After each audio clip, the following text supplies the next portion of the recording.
로마서 7장 18절에서 23절까지입니다.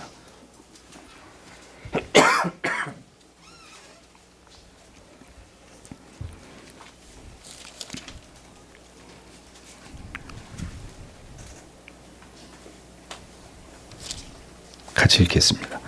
내 속 곧 내 육신에 선한 것이 거하지 아니하는 줄을 아노니 원하면 내게 있으나 선을 행하는 것은 없노라. 내가 원하는 바 선은 하지 아니하고 도리어 원치 아니하는 바 악은 행하는도다. 만일 내가 원치 아니하는 그것을 하면 이를 행하는 자가 내가 아니요 내 속에 거하는 죄니라. 그러므로 내가 한 법을 깨달았노니 곧 선을 행하기 원하는 나에게 악이 함께 있는 것이로다. 내 속 사람으로는 하나님의 법을 즐거워하되 내 지체 속에서 한 다른 법이 내 마음의 법과 싸워 내 지체 속에 있는 죄의 법 아래로 나를 사로잡아 오는 것을 보는도다. 아멘. 대리문답 78문입니다. 왜 신자의 거룩하게 됨이 완성될 수 없는 것인가? 신자의 거룩하게 됨이 완성될 수 없음은 그들의 모든 부분에 죄의 잔재가 묻고 있기 때문이며 영을 거슬러 싸우는 끊임없는 육의 정욕 때문이다. 이로써 신자들은 흔히 시험에 들어 여러 가지 죄에 빠지게 되어 그들의 모든 신령한 봉사에서 방해를 받는다. 그래서 그들의 최선을 다해 한 일이라도 하나님의 목전에는 불완전하고 더러운 것이 된다. 이 땅에서 성화가 왜 완성될 수 없느냐 하는 문제를 대유리문답에서 다룹니다. 종종 신앙과 삶에 있어서의 엄밀함을 주장하는 율법주의적인 이런 신앙을 봅니다.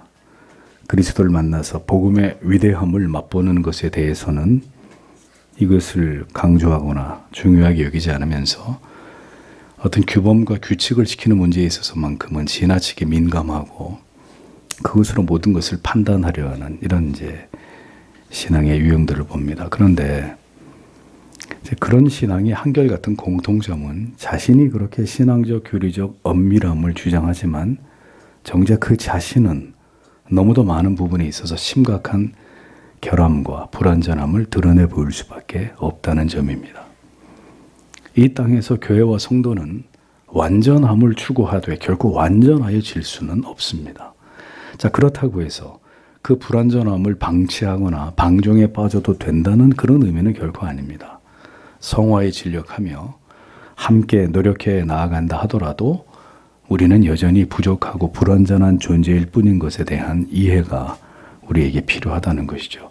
교리는 그 이유를 설명을 해주고 있습니다. 신자가 이 땅에서 완전히 성화될 수 없는 것은 여전히 죄성이 우리 안에 잔존하며 성령을 거스려 싸우고자 하는 우리의 육신의 정욕 때문이다라고 정확하게 설명을 합니다. 우리가 그리스도의 대속하심을 통해서 완전히 정죄로부터 벗어나게 되었지만 우리가 죄를 짓지 않게 되는 것은 결코 아닙니다.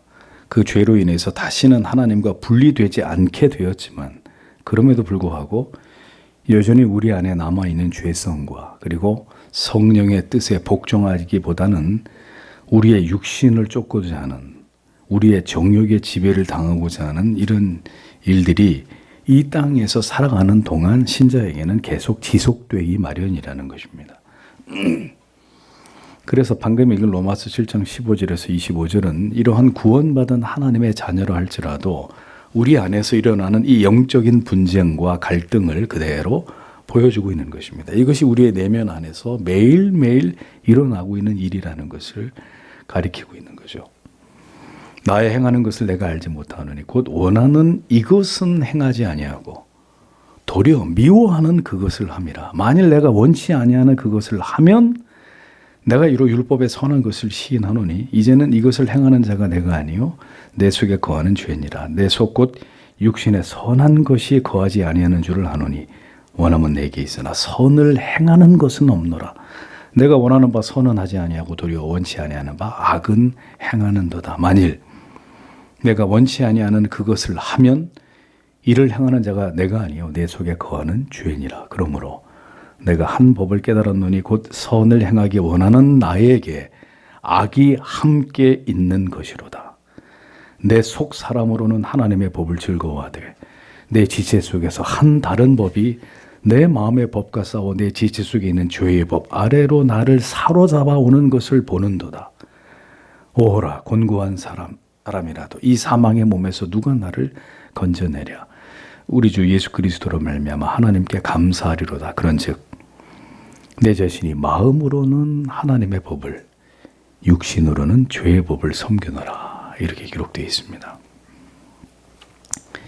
죄를 짓지 않으려고 노력하고 무엇이 선이고 하나님이 기뻐하시는 바를 우리가 정확히 알면서도 그것을 행하지 않고 기어이 하나님이 미워하시고 우리가 미워해야 되는 악을 향해서 달려가고 있는 자신을 바라보면서 인간의 초라한 한계를 절감하고 있는 바울 자신의 고백이 결코 그만의 고백이 될 수 없는 것은 우리도 매일 동일한 이 자기 한계에서 절대로 벗어나지 못하면서 살아가고 있기 때문입니다. 전적으로 부패하고 타락한 죄인 안에 하나님을 부정하고 인간을 스스로 떠받들며 살고자 하는 이 죄의 지배력은 그 허리가 완전히 이렇게 부러져서 다시는 죄의 지배 아래 살아갈 수 없게 되었지만 그리스도의 대속의 은혜로 우리가 주를 믿음으로. 그런데 여전히 부패하고 타락한 죄에 이 잔존하고 있는 세력들은 우리 안에 계속 존재하고 있다. 하늘나라에 갈 때까지 이 잔존하는 죄의 세력들은 우리 안에 기생하고 있다라고 하는 것은 부인할 수 없는 사실이라는 말입니다. 그 우리 안에 있는 이 죄성이 강력한 하나님의 은혜의 지배 아래 있게 되면 전혀 우리 안에서 효력을 발휘하지 못하지만 그 죄성이 강력하게 활성화될 때 그렇게 되는 만큼 현저히 성도의 삶의 은혜가 사라지고 모든 경건의 방패가 내려지게 되면 우리 안에서 규합된 이 죄의 세력은 가공할 힘을 얻어서 다시 우리를 좌지우지할 수 있을 만큼의 한순간, 비록 한순간이지만 하나님을 버리고 죄의 유혹을 향해 기꺼이 달려갈 수 있을 만큼의 우리 안에서 힘을 얻게 되는 일이 거듭난 성도라 할지라도 얼마든지 일어날 수 있다는 것입니다. 그래서 우리가 믿음 안의 형제와 자매들을 혹 그들의 넘어짐을 그런 관점으로 바라봐야 된다는 거죠. 무슨 저 따위가 신자야 이런 생각이 아니라 저가 분명히 그리스도를 구주로 믿고 고백한 신자라 할지라도 그의 속에 있고 내 속에 있는 이 죄에 잔류하고 있는 이 죄성이 때때로 우리를 지배해서 원하는 바 하나님이 기뻐하는 선은 행치 아니하고 원치 아니하고 미워하는 죄를 악을 행하도록 만드는구나.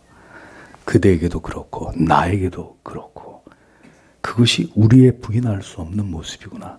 이러한 상호 간의 이해가 그리스도인들 안에서 필요하다는 것입니다.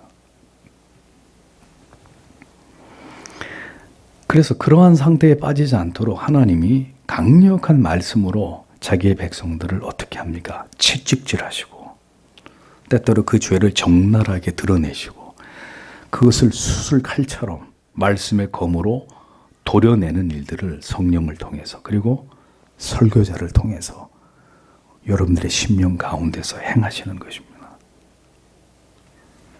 속히 다시 원래의 자리로 돌아오도록 하나님이 그렇게 만드시는 것입니다. 속히 회개하고 더 멀어지지 않도록 하나님이 그렇게 택자의 하나님의 택한 백성들의 심령 가운데 개입하시는 것입니다. 그래서 죄를 지어도 말씀과 멀어지지 말고 교회를 떠나는 일은 금해야 되는 거예요. 죄를 짓는 일이 있더라도 말씀과 멀어져서는 안 되고 교회를 이탈하는 일을 감행해서는 안 되는 겁니다. 그 가운데 있으면 하나님의 생명의 말씀으로 검과 같은 그 말씀의 능력으로 우리를 깨닫게 하시고 우리를 다시 소생케 하시지만 문제는 뭐냐? 귀를 닫고 마음을 닫아 걸어버리고 말씀을 멀리하고 교회를 이탈하는 극단적인 선택을 하게 되는 것입니다. 여러분들에게 분명히 말씀드리면 이것은 살고자 하는 것이 아니라 스스로 영적인 자살 행위를 하는 것입니다. 정당한 사유 없이 말씀을 거부하고 교회를 이탈한 자들이 하나님의 큰 은혜를 받으면서 하나님을 잘 믿는 경우들을 목사는 거의 찾아보기 어렵습니다. 지금까지. 그런 이유가 바로 여기 있는 것입니다. 하나님께서는 죄와 무지 속에 스스로 어리석은 고집으로 진리를 벗어나려는 자들을 집요하게 말씀으로 깨닫게 하고 긴 시간 돌이키도록 역사하십니다. 마치 환자를 살리려는 의사가 수술실에서 암덩어리와 사투를 벌리면서 환자의 몸을 헤집어서 결국 모든 암덩이들을 적출해내는 것처럼 하나님께서는 하나님의 말씀을 들고 서 있는 설교자를 통해서 그 말씀을 통해서 그 부패한 본성과 진리를 거스르려고 하는 그 마음을 공격하십니다. 예? 직격하신단 말입니다. 수술 받는 환자가 장시간 수술을 받고 회복될 때 어떤 일이 벌어지죠? 이거 겪어보지 않은 분은 모릅니다. 견디기 힘든 고통이 몰려옵니다. 당연한 일이죠.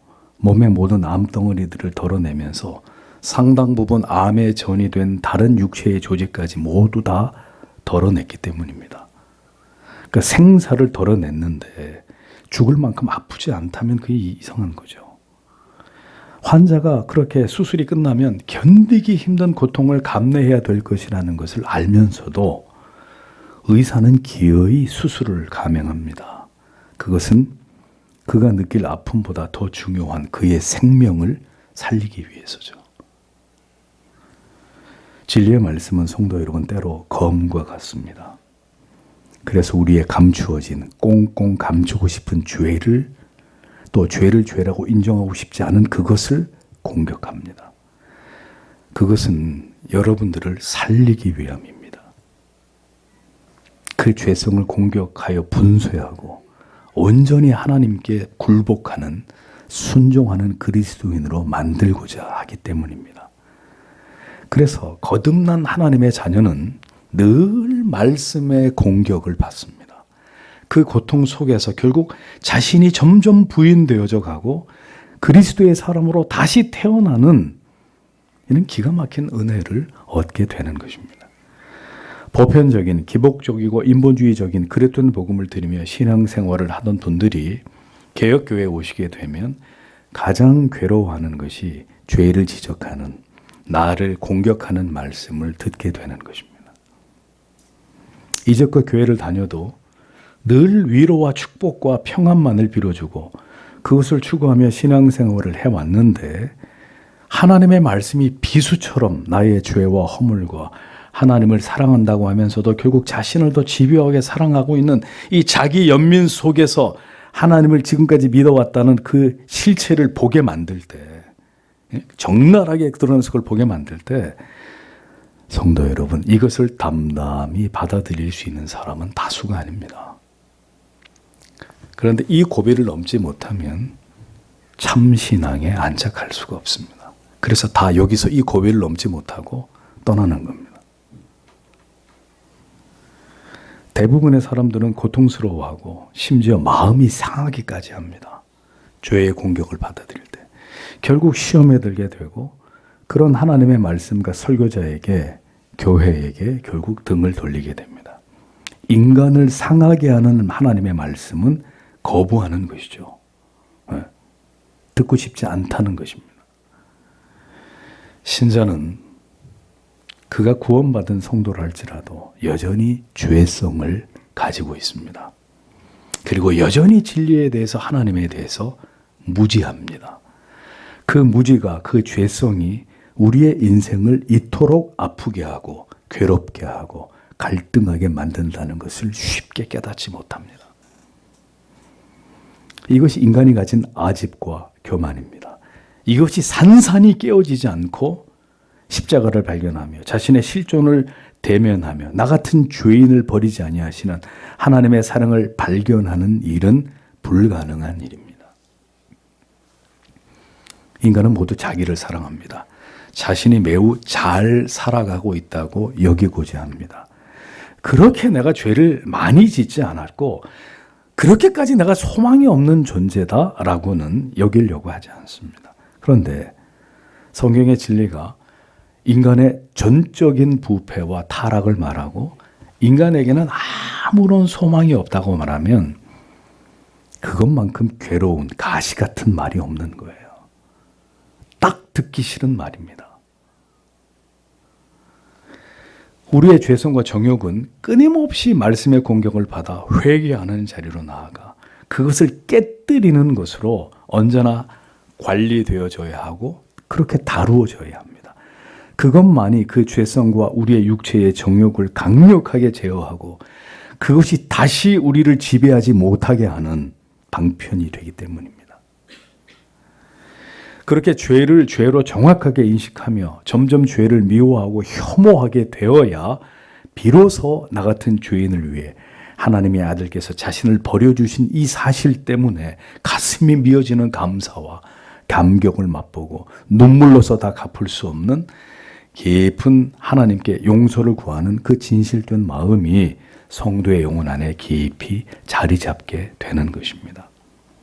많은 사람들이 교회를 다녀도 십자가의 대속의 감격과 감사와 그 죄사함의 기쁨이 무엇인지 모른 채 종교 생활을 합니다.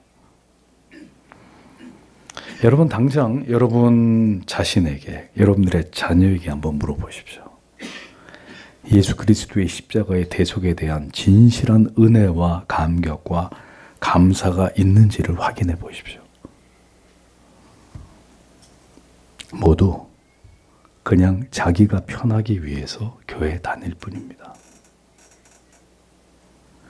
위로받고 싶고 즐겁고 싶고 마음이 평안해지고 싶고 지금 당장 나에게 아무 문제 없으면 그냥 그것으로 행복하다고 여기고자 하는 그 마음으로 그냥 교회를 다니고 있는 이런 경우들이 부지기수라는 것입니다.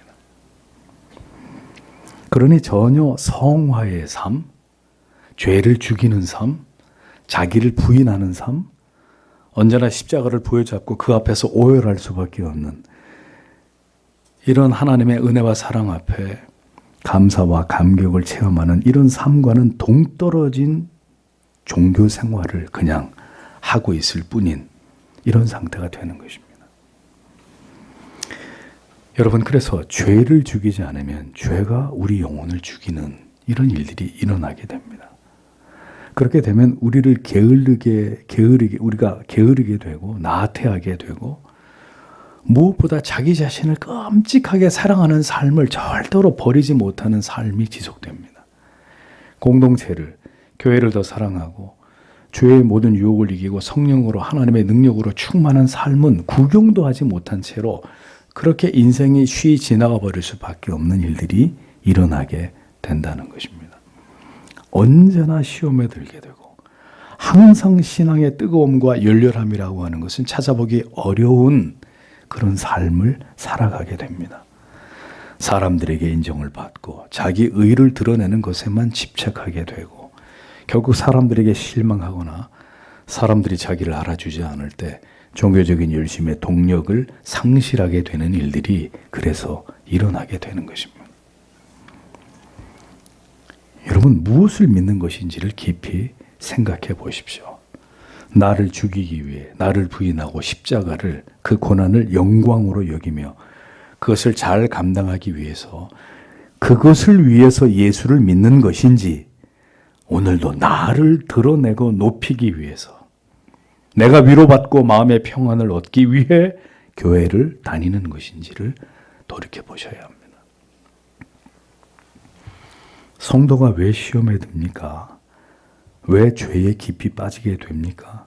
왜 그렇게 열렬히 교회를 위해 봉사하고 충성하던 분이 어느 날 연기처럼 사라져버리는 일들이 일어나는 것입니까? 그 모든 열정이 다 사그러드는 일들이 왜 일어나는 것입니까?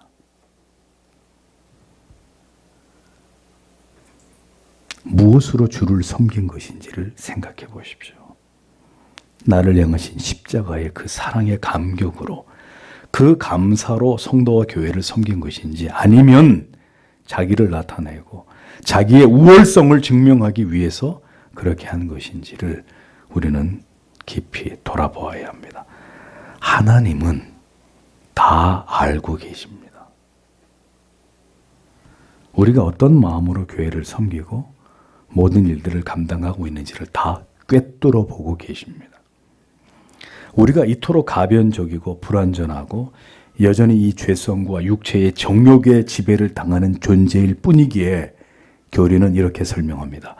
우리가 최선을 다해서 무엇인가 주를 기쁘시게 할 만한 일을 행했다 하더라도 하나님의 목전에서는 그 모든 것이 불완전하고 더러운 것이 될 수밖에 없다라고 말합니다. 오늘 열렬히 주님을 섬기던 자가 시험에 들어 그 어떤 일도 행치 않고 어느 날 교회를 떠나버리는 일들이 얼마나 자주 일어나는 일들인지를 보십시오.